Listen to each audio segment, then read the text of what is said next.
탄핵 정국이 이어지며 코리아 디스카운트 우려감이 커지고 있는 가운데 중소기업계 분위기는 더 암울합니다.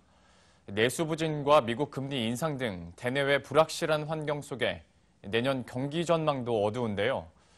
이런 상황에서 정부의 조속한 중소기업 정책 실행이 집행돼야 한다는 지적이 나옵니다. 박수연 기자가 보도합니다. 내수 부진과 대외 불확실성이 가중되면서 내년 중소기업 경기도 어두울 것으로 전망됩니다. 지난 2015년 이후 3년째 내리막습니다. 또 중소기업 10곳 중 9곳은 내년 경기가 올해보다 나아지지 않을 것으로 예상했습니다. 김영란법, 그다음 내수 부진, 또 여러 가지 경제 불황으로 인해서 소비가 이루어지지 않다 보니까 그 소상공인들이 그 부분에 대해서 가장 직격탄을 맞고 있고요. 거기다가 탄핵 정국에 사실은 경제적인 상황도 상당히 안 좋아졌던 것이 사실이고요. 업계는 탄핵 정국으로 인한 코리아 디스카운트로 외부 투자나 수출 판로에 어려움을 겪을 것으로 우려하고 있습니다.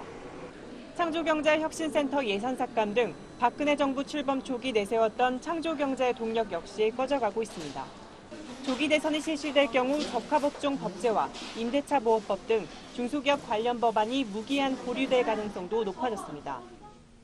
좀 어느 정도 이게 위기 의식이 좀 희석이 돼야 뭐 투자도 일어나고 고용도 늘어나고 이렇게 할 거기 때문에 여야정 협의체라든가 아니면 국회를 중심으로 해서 이 어떤 경제 심리를 좀 안정시킬 수 있는 방안들이 좀 먼저 마련이 되고. 일단 정부는 내년도 상반기에 예산을 조기 집행해 중소기업의 경영난을 덜어주겠다는 방침입니다. 중기청은 긴급회의를 통해 중소 중견기업 수출 애로사항을 점검하고 수출 확대를 위한 대응 체계를 구축하기로 했습니다. 또 향후 창업벤처 열기가 이어질 수 있도록 성과와 기술 중심의 글로벌 창업에 정책 역량을 집중하겠다는 계획입니다. 전문가들은 불안한 경기 전망 속에서 정부가 컨트롤 타워를 중심으로 한 위기관리 시스템 마련에 총력을 기울여야 한다고 지적하고 있습니다. 머니투데이 방송 박수연입니다.